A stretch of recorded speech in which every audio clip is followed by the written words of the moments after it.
Assalamualaikum warahmatullahi wabarakatuh. Kami dari kelompok 1, mata kuliah Etika Profesi akan mempresentasikan tugas besar cybercrime dengan tema hacking and cracking mengenai kebocoran data Peduli Lindungi. Sebelumnya, izinkan saya untuk memperkenalkan diri. Saya Tita Indah Sugiharti dan rekan saya Ardian Sadan Lestari Putra, Muhammad Rizky Maulana, dan Daka Saputra. Baik, pada kesempatan ini kami akan mempresentasikan mengenai apa itu hacking and cracking, dampak apa saja yang akan ditimbulkan, kemudian mengenai aplikasi Peduli Lindungi, studi kasus dari aplikasi Peduli Lindungi, kemudian mengenai fakta-fakta kebocoran pada aplikasi Peduli Lindungi dan tindakan pidana dan hukum menurut Undang-Undang IT. Baik, langsung saja untuk pemateri pertama yaitu Aldriansyah. Kepada Aldriansyah, waktu dan tempat dipersilakan. Terima kasih untuk Kartika. Baik, di sini saya akan menjelaskan apa itu cybercrime. Cybercrime adalah nama lain dari kejahatan di dunia maya. Kejahatan di dunia maya secara umum didefinisikan sebagai aktivitas ilegal apapun yang melibatkan komputer, perangkat digital, atau jaringan komputer. Selanjutnya saya akan menjelaskan hacking and cracking. Pertama, cracking. Cracking adalah kegiatan membuat sistem keamanan komputer untuk tujuan kejahatan. Belakangnya disebut cracker. Bentuk kejahatan cyber ini cukup serius dan berbahaya karena dapat mencuri data dalam komputer, membocorkan informasi sensitif kepada kompetitor atau pihak yang tidak bertanggung jawab, atau menghasilkan sistem keamanan. Yang kedua ada hacking. Hacking ini bersifat membangun, bukan menghancurkan. Hacking dapat bertujuan baik, misalnya untuk menguji sistem keamanan dan cari titik kelemahannya, untuk tujuan pengembangan atau pengasahan kemampuan di hacker. Meskipun demikian, hacker juga perlu diwaspadai. Baik, untuk selanjutnya akan dijelaskan oleh Dandaka Saputra. Ya, terima kasih Adri untuk waktunya. Di sini saya akan menjelaskan dampak apa yang terjadi. Dampak yang terjadi di sini ada 3. Yang pertama ada penyalahgunaan data pengguna, yaitu mencuri data-data penting dari suatu sistem website atau perusahaan, atau data yang dicuri pun beragam, mulai dari identitas hingga data-data privasi dan rahasia.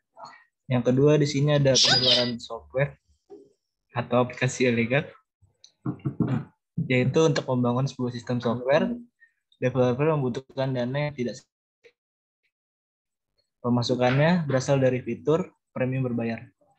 Jika cracker berhasil menembusnya sehingga semua fitur dapat diakses secara cuma-cuma, dan pihak developer akan merugi.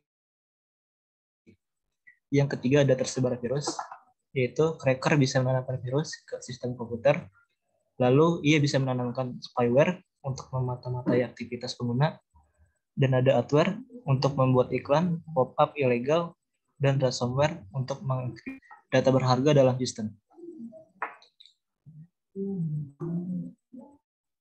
Selanjutnya, di sini ada aplikasi Peduli Lindungi.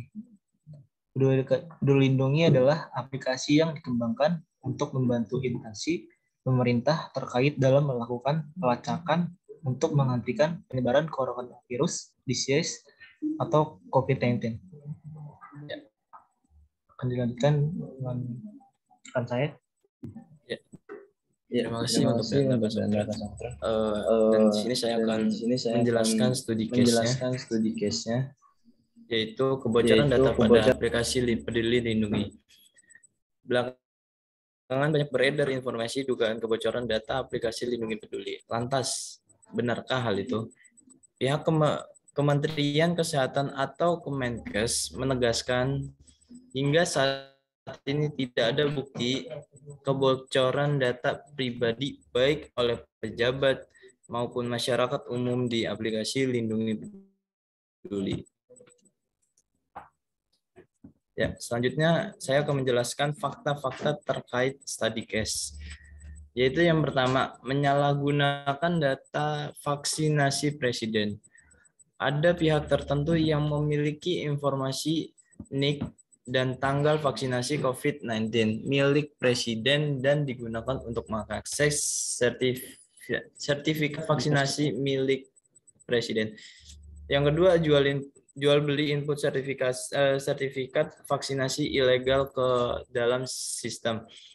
Pembuat dan penjualan sertifikat vaksin COVID-19 ilegal yang terkoneksi dengan Peduli Lindungi.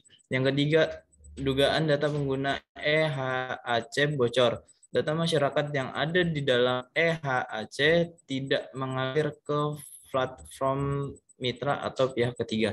Yang keempat, pemerintah menutup data pejabat publik.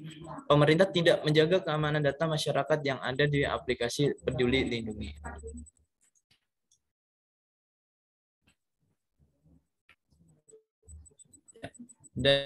Dan di sini ada tindakan pidana cracking dan hacking. Tindakan pidana ini sudah jelas dan sudah tercantum dalam pasal 167 dan 406 ayat 1 KUHP. Sedangkan pengaturan di luar KUHP dapat dikenakan pasal 22 JO, pasal 50, pasal 38 JO, pasal 55 Undang-Undang Telekomunikasi. Lalu di dalam hacking dan cracking, kedudukan bukti elektronik mempunyai kedudukan, dan di sini dengan memperluas yurisdiksi tersebut, masalah dan cracking telah lebih mudah diatasi. Ya, selanjutnya akan saya kembalikan kepada Tita Sugiyarti. Baik, terima kasih atas penjelasan materinya. Sebelum saya akhiri, ada sebuah quotes. Pada akhirnya, kitalah yang paling mampu untuk mencegah segala tindakan kriminal di dunia maya. So, in the end of the day, the best security tools is your own common sense. Mungkin itu saja yang dapat kami sampaikan. Kurang lebihnya maaf. Wassalamualaikum warahmatullahi wabarakatuh.